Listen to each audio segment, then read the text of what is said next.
patiesas prieks sveikt Horvātijas prezidentu Josipoviču kungu Rīgā.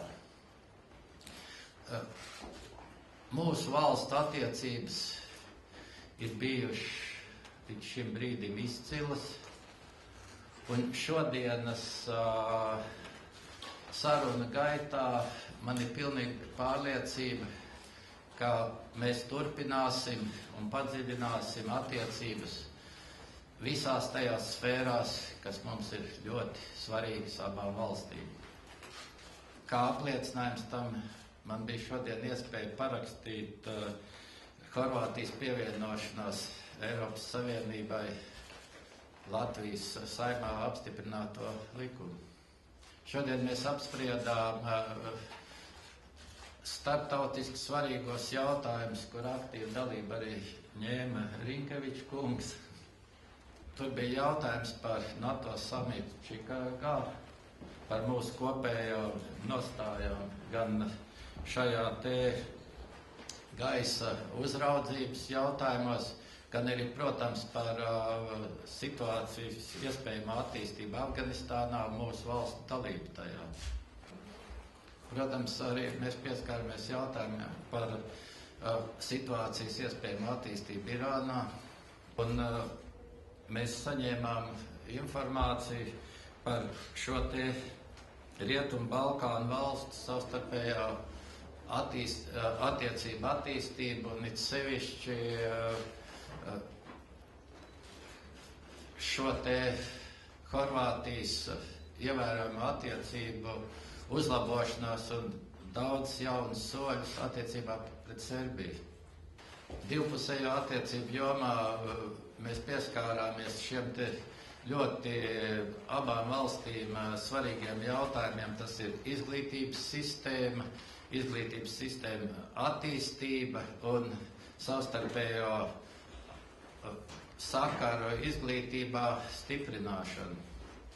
Arī jautājumā par abām valstīm tik būtisko nodarbinātības problēmu un ar emigrāciju un imigrāciju saistītajiem jautājumiem tika izvērtēti jautājumi par ekonomiskās sadarbības tālāku attīstību un it sevišķi jautājumos par enerģetiskā sektora attīstību savstarpēji sadarbojoties, it sevišķi vietējo resursu iesaistīšanai enerģetikas attīstībā abās valstīs.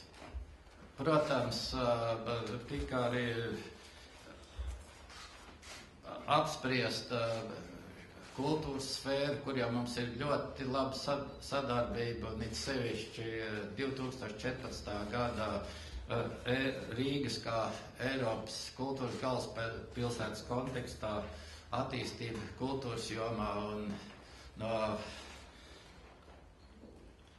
Horvātijas prezidenta puses tika izteikti interesētība tieši gan izglītības, gan kultūras jomā šos te sakars stiprināt.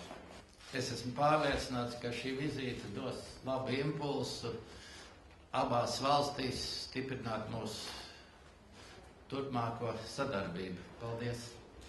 Thank you very much for your warm hospitality. You expressed very precisely our talks, and I have to add just a few words.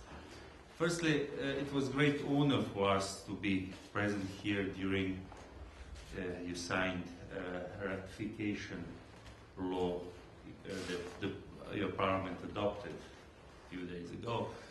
It is a really important sign of friendship between two countries. Thank you very much. We also discussed issues mentioned by Mr. President, but I would like to stress that small countries like Croatia, like your country, Mr. President, we are always in position to fight for our national identity, for culture, for education. Education is probably the most important driver for our future. And I'm very happy that we discussed educational and cultural cooperation between two countries, because it's one of very important areas of our cooperation.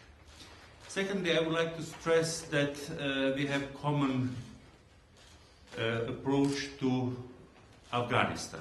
Afghanistan is a country where countries like your country, like Croatia, like countries all around the world are fighting for freedom of Afghanistan people.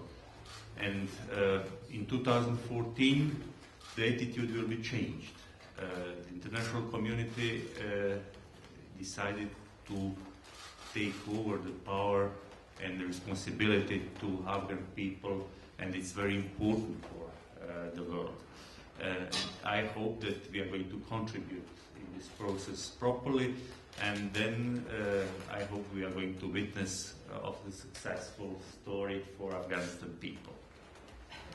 Also, we discussed cooperation in the field of economy. It's very important to strengthen ties between North and South. Many infrastructural projects are envisaged, and participation not only of big and strong, economically strong countries, but also smaller countries is very important in this process. I hope that enterprises from both countries, from your country and from Croatia, will find proper place in this important process. So finally, we also discussed regional cooperation and process of reconciliation. Our two countries have not the same but similar history, and it's very important for countries that have had some very important and very hard moments in history to have possibility to reconciliate with neighbors. And I think both countries are very successful in that field, and we exchanged our experience, and we have always, in Southeast Europe, we always have this model of Nordic countries as something that we would like to implement. And little by little, I hope the whole Europe will be a zone of peace and cooperation. So even this exchange of views will contribute. Thank you, Mr. President. Man ir jautājums abiem prezidentiem. Bērziņkungs, ja es pareizi sapratu par kuģu būvas projektu Horvātijā, ka tas varētu būt interesants, vai par to ir kāda jauna attīstība. Un savukārt Horvātijas prezidentam jautājums par to, ka šodien programmā bija paredzēts biznesa fórums, bet viņš ir atcelts. Un jāsaka ar nožēlu, jo šķiet, ka Horvātijas uzņēmumiem būtu tiešām liels potenciāls attīstīt sadarbību ar Latvijas partneriem. Latvijas kuģniecībai bija liels tankuģu pasūtījums Horvātijā. Par nākotni, acīm redzot, šis ir viens no tiem laukiem ar jūrniecību saistītās lietas un kuģu būvu, kur mēs sadarbosimies ciešāk. Es tikai tik daudz varu atbildēt. To mēs arī pārunājam, ka tas būtu turisms un tieši ar jūrniecību un kuģniecību saistītās lietas, ka tās ir mūsu nākotnē kopējās, kur mēs arī attīstīsim šādu sadarbību.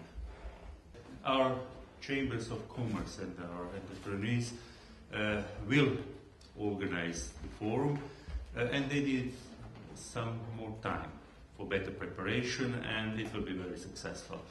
Our economic relations are good, but we hope that it can be the relations can be even much better. And there is quite important interest in both countries to develop this our relations, and hope that the forum will contribute to it. Thank you, Your Excellencies. Hereby we close the press conference.